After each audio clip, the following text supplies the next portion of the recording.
a whole nother problem.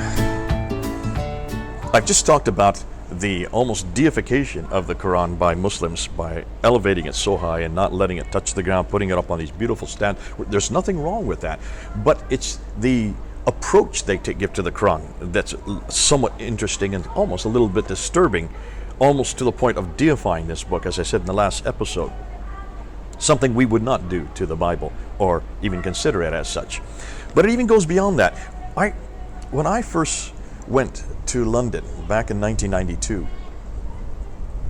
I remember going in and meeting a friend. In fact, became friends with a fellow named Ishmael. And he had memorized the entire Quran. So he was known as a Hafiz. Hafiz is the name they give for those who have memorized the Quran. Highly honored in the Muslim community, as they should be, because the Quran is about the same size as our New Testament. But what was fascinating to me is here is this Ishmael, and I used to play the Mickey on him. I used to have fun with him, and I used to say to Ishmael, "Okay, listen, how do you give me the Surah chapter 2, verse 145?" And he would stop and think a while, and then he goes, get exactly word for word, exactly as it was in Arabic, always in Arabic. And then I would ask him, "Okay, what have you just said?" And he said, "Well, I have no idea." And it was fascinating to me that this man had spent so much time memorizing the entire Quran in a language he didn't understand, because he was from Pakistan. And though he would know some Arabic words and even some Arabic sentences, he didn't know what he had just memorized. For him, it was not important that he memorized it. And I couldn't, to me, that just didn't make any sense. It was as if I had memorized the entire New Testament in Greek. Why would I want to memorize it in Greek when it's in English or in any language I want? As I said in the last episode, we make sure that everybody can read it in their own tongue so they don't have to waste their time memorizing it. And as I got into discussion with him, I found out the reason why. And he said, well, the reason is because by doing that, he receives barakah. Everybody, when they're born, they have an angel on sits on either shoulder. And this angel on this shoulder records the good deeds that person has done, and the angel on this shoulder records the bad deeds that person has done. So they want to get as much barakah, as many good deeds, of which memorizing the Quran gives you a huge amount of good deeds to eradicate the debit that's on the side. It's almost like a bank account. Credit on this side, debit on this side. And they keep that currency right through life, and that's how they earn off their salvation. They earn off their salvation by getting this barakah. And that, by memorizing the Quran, gives them an enormous amount of barakah. I remember I went to a mosque in Pennsylvania many years ago, and at the front of the mosque was another Hafiz. He was an American Hafiz who had memorized the Quran, and he would always be given a place of importance at the front of the mosque to lead the prayers. But when it came to the khutbah on the Friday afternoon, another young man, much younger than him, would get up and actually interpret it and explain it. And I remember asking him, why is it you're not explaining it, since you know the whole thing and he doesn't know the whole thing? You know the Quran a lot better than he does. He said, "Oh, no, Mr. Smith.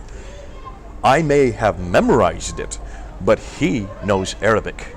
He understands Arabic. I think he was from Saudi Arabia himself. Therefore, he is given the pride of place." Now, he was a daist, which was be like a missionary. So therefore, he would have some understanding. But it was the fact that he knew Arabic was why he was given that position. Even though my friend, who was this older gentleman at this mosque, had memorized the entire text. And I remember getting in discussion with him, and I said, well, then what's the purpose of memorizing it if you don't understand what you've memorized? Much like I had asked Ishmael in London. And he said, it's not important that we do understand it, and there's a lot of it that we don't understand. Even the scholars themselves don't understand 20% of it. A fifth of the Quran is not even understood by the scholars, the greatest of all scholars. It's such a mystery, and the mystique of the Quran is such that they do not need to. And they look at the Quran completely different than I do as a Christian. I wouldn't even dare to think of not understanding this book. The whole purpose of reading this book is to understand it. That's why we have Bible studies. In every church we have Bible studies. I have been taught to open this book and read it. All of those of you who are Christians were taught to take this book, and to every one of us read it in our language. That's why Martin Luther made sure that the very first Bibles that he came up with were in German. He wanted to get it down to the laity, to the believers, so it did not stay with the priesthood and could be therefore misinterpreted by the priest. He wanted every one of us to read this book. The Bible is very different than the Quran. It is understandable. There's not 20% that's not understandable. And that's why it flows so much easier. It starts from the beginning in Genesis and goes all the way to Revelation. There's not hardly anybody that's watching this video who doesn't know how to read the Bible and then can interpret it and then apply it. Now that's the difference between these two books. This book is not to be understood. It's to be memorized.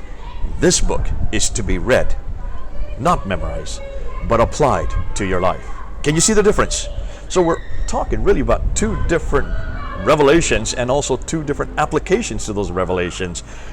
That's why I love this, the bigger book, the better book. Come on back to this book. A book that every one of you can read in your own tongue.